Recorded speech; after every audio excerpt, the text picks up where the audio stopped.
Hello ভাইয়া, সব ব্যথার ঔষধ আছে, মনের ব্যথার ঔষধ নাই। কে বলে নাই? আমার কাছে আসুন, দেখুন মনের ব্যথার ঔষধ দিচ্ছি আমি। এই মাত্র আমি প্রথম বাংলাদেশে মনের ব্যথার ঔষধ দেই। তাই আপনারা আসুন, শাসন বসুন, দেখেন আমার চেম্বারে বসুন। মনের ব্যথার ঔষধ আমি বের করছি ভাইয়া। এ বাবা হো করেন না চাষা, দেখেন এটা মনের ব্যথার ঔষধ, আপনারা ব্যবহার করুন। আর দুটা ফাইল আছে, একটা ফাইল আমার নিজেরে লাগবে, আমার নিজেরে মাঝে মাঝে ব্যথা হয়। দেখুন ভাইয়া, মোটর সাইকেল চালান ব্যথা হয় না? সাইকেল চালান ব্যথা হয়, অবশ্যই হয়। বসেন, মনের ব্যথার ঔষধ আনছি, সেই হয় খাওয়া। আরে ব্যথা হইলে লাগান, কোমরে ব্যথা হইলে লাগান। দেখুন ব্যথায় ব্যথায় পঙ্গু হয়ে গেছেন, আসুন দেখুন, বসুন আমাদের চেম্বারে। আমার চেম্বারে অনেক রুগী সিরিয়াল লেতে দেখেন, অনেক ডাক্তার দেখেছি।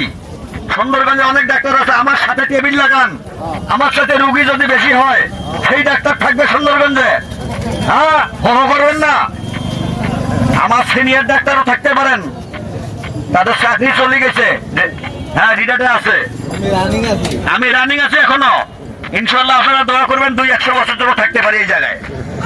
হ্যাঁ, 200 বছর আল্লাহ ইচ্ছা করলে কি না করে। যেহেতু আমি 50-60 বছর থেকে বেঁচে আছি, আল্লাহ যদি রাখে আপনাকে। দেখেন মনের ব্যথার ওষুধটা আমি দিচ্ছি সুন্দরগঞ্জে, হো করবেন না। এটা হো বেরামের ওষুধ নয়। দেখেন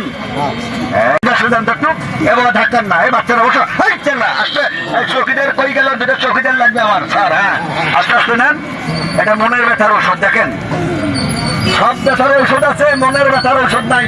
কে বলেছে নাই? আমি দিতে পারি 1 নম্বর ঔষধ। হ্যাঁ, দেখেন আস্তে আস্তে না, তেলগুলো লাগান তো, রুগীগুলো শোটান সব। ধন্যবাদ। আমি এখন রুগী দেখার জন্য ব্যস্ত থাকবো, আপনাদেরকে ধন্যবাদ। আমার স্থান হয় খাও ম্যাঙ্গো স্থান। খাও